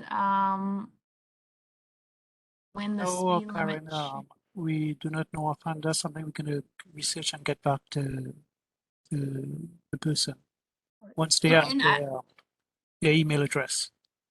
okay, and I mean, if the person wants to comment further and raise their hand, we could unmute them. Well, It I looks like- think the rest of the question was, does that affect the data? So it's possible that the exceeding the speed limit data needs to be adjusted because the traffic tickets in that zone were given when it was 35 miles per hour. So just trying to understand when was it changed so that Right. we can see the validity of the existing data. Well, and I will comment a little bit on that. So there are very stringent rules about, the speed cameras and making sure that the signs are placed in advance of the speed cameras, notifying drivers that this is a photo enforcement area. And our folks at DDOT, they're looking at, of course, what the posted speed limit signs and calibrating the speed cameras to correspond with that. So at 11 miles per hour, you would get a ticket. But I also understand that folks are actually reviewing the video as well, and so a lot goes into issuing a ticket. So when the speed limit changed, we would have calibrated our cameras accordingly, and all the signage would have been in accordance with those rules as well. So I feel confident that that the data that we're presenting on is accurate. Though it is an interesting question about what year did the speed limit change? And if you do want to know that, please provide your email in the chat box and we can certainly give you that information. And if we didn't answer your question, just like I said, either raise your hand or put more in the chat box. Thanks. All right. So the next was, are there ways to implement left turn hardening that are more permanent or sturdy than the yellow plastic ones that are used in many places currently? Because they'll get run over pretty quickly and then become roadway trash.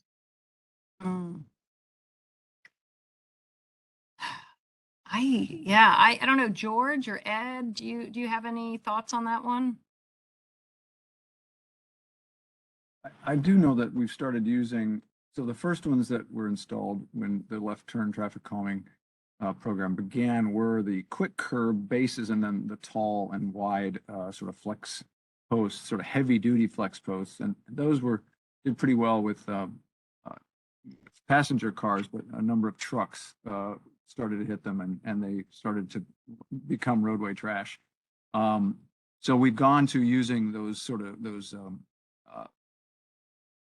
rubberized bumps that stick up but aren't flex posts, and those sometimes still get dislodged, but they hold up a lot better. So that's been the evolution, and we can talk to our traffic calming folks and the Vision Zero team that sort of pioneered that treatment and see what other options are available. But that's the shift that they've made over the last year or so, a couple of years, is to go to those sort of raised bumps that instead of posts that do get beat up more quickly. Okay. Next question, how will this study interact with the ongoing traffic safety study happening on 17th Street Northeast? Yeah, so we definitely know about the study. I think that that's might be on a quicker track than this study. Correct me if I'm wrong, George. I think that one would be more near term than this project. So those improvements, you know, we will know. We're both project teams are talking, but I would see that those improvements would happen perhaps before this project. Yeah, that's correct. The 17th and 19th protected bike lane and safety treatments, and also we're looking at Mount Olivet past Bladensburg to see what potential there is there for some safety improvements and some bike infrastructure. So those would happen significantly before this project would go to construction. Okay. Is this study going to consider bike lane connectivity to potential new lanes on Maryland Avenue north of Benning, 17th and 19th? Yeah, that's a good question. Definitely, we don't want to, you know, if this project ends up with a preferred alternative that includes bike lanes, we definitely want to look at how we connect to the existing facilities along Maryland Avenue. How do you safely get across Benning? Is it through Benning, or is it another way? So we are going to be looking at that. And if any of my colleagues want to add to that, please feel free to. Yeah, I would just add that many of you are aware that there's a Arboretum Bridge project that will land a new construct a new bridge across the Anacostia River, just north of the golf course there, right at the where the Arboretum starts and the golf course ends. And I can't remember off the top of my head. I've checked with my trails coordinator, but I think that's starts construction, I think maybe next year. I believe the design's about done. And then we're working on a connector trail for that, which would connect Maryland Avenue to that new bridge. So that would mean the Maryland Avenue, then upgrading bike facility on Maryland Avenue would connect to that. And then of course there's M Street, which is going up over to Bladensburg and connects at 17th and Bladensburg. So there are a number of connections that we would certainly think of that would leverage that new trail and bridge that goes across to east of the Anacostia. Thanks, George. Sean, there's also a couple of hands raised, I understand. Yes. One quick question, and then you can go to the hands. Is funding for recurbing the roadway available, like the C Street Northeast rehabilitation, or are changes in Bladensburg more limited to flex posts, paint, curb stops, etc.? So this is a medium build project, and what that means, like, you know, that's DDOT talk, right? What's a medium build? So I think when you talk about the flex posts and paint, that's what we call quick build. Those are something we can construct that, pretty quickly. And then there's, on the other end of the spectrum, there's capital improvement projects that take many, many years. And that's that full curb reconstruction. And so this falls, in the middle, so medium build. So we will use concrete and permanent lasting materials. There could be some of the temporary materials as well. But yeah, this would be more of a medium build project, which, at the conclusion of the study at the end of this year, whatever concept the community gets behind, we would put those into engineering plans, and that would take a few years, and then construction soon thereafter. So maybe, 5 years out would be an estimate for construction of a medium build project.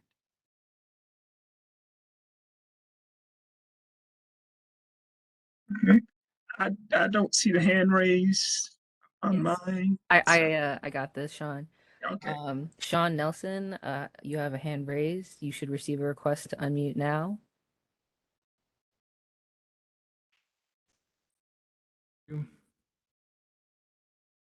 Hope that you can hear me all right. Yes, we can hear you. Hi, Sean. Hi. I live in the Arboretum neighborhood. I'm a homeowner in this small neighborhood, and I drive, I walk, I bike, and I run up and down Bladensburg Road, West Virginia, New York Avenue, all of that. Um, when you're heading north on Bladensburg Road, there is a flashing sign that says that, if you're going about 30 miles per hour, it flashes. I'm here to tell you that people see that, they slow down for like 3 seconds. Once they get past that, they speed up, which of course goes towards my neighborhood and then to New York Avenue. You mentioned all these tickets that are being given out each year, but I wonder, are those tickets enforced? Is the city receiving funds from people paying those tickets? And so how, with all that's been said, with these proposed signage and lights and curbs and what have you, what's to prevent people from two things: to maintain the speed limit and to pay the tickets? Yeah, thank you, Sean, for that question. Those are really good points you make. The feedback signs, I think Matthew in the preference survey was showing that in terms of their effectiveness, it's more on the lower end. But it is a tool in the toolbox, right? But I think you're spot on that, people will slow down for just a couple seconds, and then once they're past the sign, they hit the gas. So that's why we need to do like a multi-pronged, multi-layered approach, if you will. And I think we need some permanent infrastructure to really calm traffic and slow people down.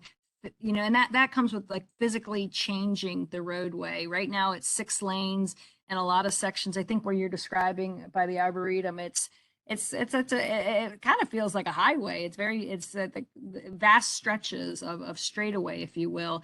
And so there are engineering tools that we can do.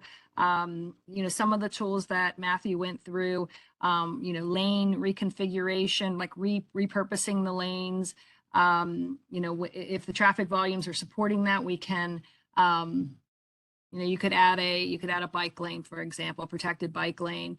And so with that, you have fewer lanes for cars to sort of switch lanes and hunt for the faster lane. And we would, the lane reconfiguration is showing a reduction in crashes. That's very effective tool. Also that reduces, crossing distances for pedestrians. So it has like a 2-pronged approach, also gives bicyclists a safe place to ride, to bike. There's a number of tools that we have to slow down cars that beyond like the feedback signs and cameras. To your point about are people getting the tickets? If you live outside of the district, if your vehicle is registered in another state, perhaps you don't pay the ticket. That's been on the news a lot. So that's why I think we need, that the infrastructure to really slow cars down without just relying on the cameras and the tickets. So that for folks who are going to disregard the tickets, we need to have, safe roads in place. I welcome it. Yeah, George, if you want to add anything. Well, I was just going to add on. I mean, yeah, the vast majority of people do pay. Then they do a lot of studies out there in multiple cities that speed enforcement and red light cameras reduce the incidence of that violation and improve safety. There's a lot of data for that. Tens and tens of millions of dollars of fines are paid into the district government every year from these automated traffic enforcement cameras, both red light and speeding, and some stop signs as well. There is a small subset of people who are scofflaws who figured out how to avoid getting caught on the street with the DPW parking enforcement scanners of their license. They park off street in the district. They go home to an out of state residence, and that's one way. There's some people avoid paying for it, but the vast majority of people do pay the fines, and it's been shown to work pretty well. So I know we're coming up on time, but we do have one hand. Do we have time to? Yeah, definitely. That's, Okay. yeah, thank you, Molly. Heather, you should receive a request to unmute now.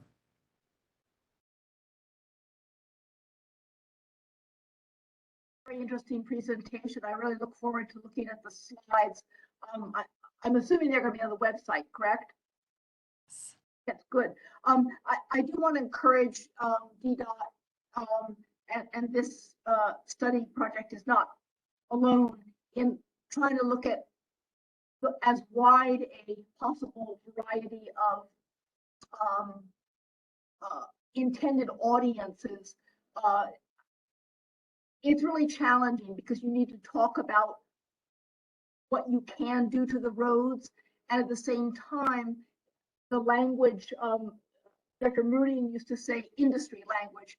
It's really challenging for a general public to follow on. And I don't know anyone who could have followed Matthew's presentations and really joined in unless they are already super advocates and know what all the changes are.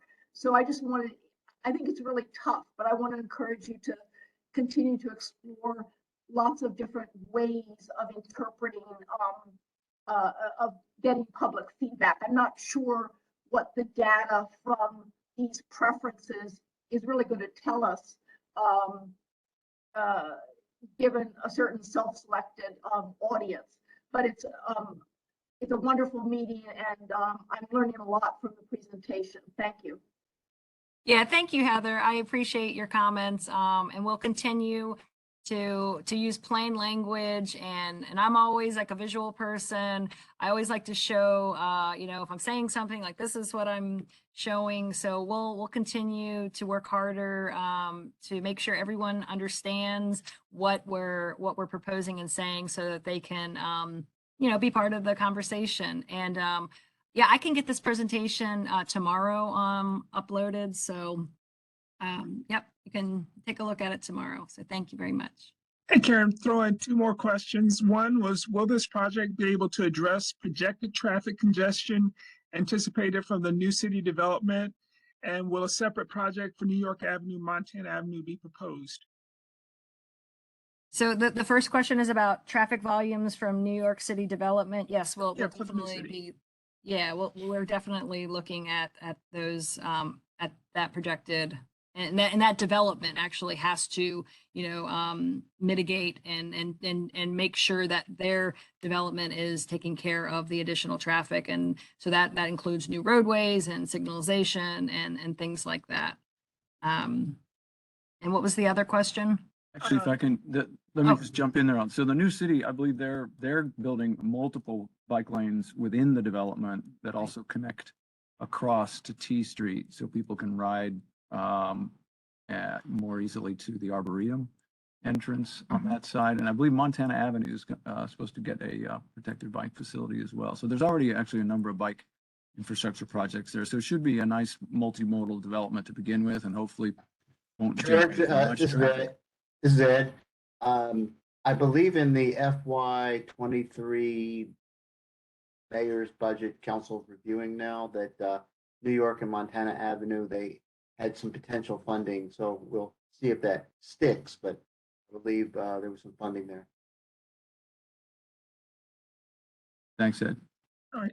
And another quick thing is the arboretums, the proposed new entrance. What is that being included in the study? Is that consideration? Yeah, absolutely. Unfortunately, that's a little longer term out, you know. I mean, we've had the Arboretum is a stakeholder in this study, and they're looking for funding, federal funding for their improvements that they want to do. And it sounds like that's not in the immediate future. So that remains to be seen. But yes, we have it on our radar. We know what their plans are, and are considering it in this study. But just so the person knows that the new entrance is I think kind of a long ways out. Like this might be built before that happens at the Arboretum, possibly. Okay. All right. So let me just advance a couple of slides, and just go into next steps real quickly. So for folks who are hanging around, thanks for staying on this meeting for a couple more minutes. We're going to continue to collect feedback from the community. So if you didn't get a chance tonight to say what you wanted to say, or if you have a friend who didn't get to come to the meeting, please go to the website. The survey and the mapping tool are still active, and we can still see your comments. You can also, if you want just to talk to me, please feel free to email me, karen.mcallister@dc.gov, or you can call me 202-285-7791. And so DDOT, we're going to be busy over the summer coming up with 2 redesigned concepts for the corridor. And then we're going to bring that back to you in late September, have another meeting. Hopefully we can do this in person and show you, you know, some ideas and get your feedback and get your ideas about how we can make Bladensburg Road safer and more accessible to all users. And then the other thing is if you can sign up on the project website. Again, this is a kind of a long web address, so you can just Google Bladensburg Road DDOT and it'll take you to our project website, but you can sign up to get updates. And the final slide is please, if you could take a quick survey, our Title VI public meeting questionnaire. This helps DDOT ensure that we are informing the public and conducting our meetings in a non-discriminatory manner. And you can either scan the QR code to take the survey, or I think when you hit end meeting, it will a pop-up box will come and you can take the survey. So thank you.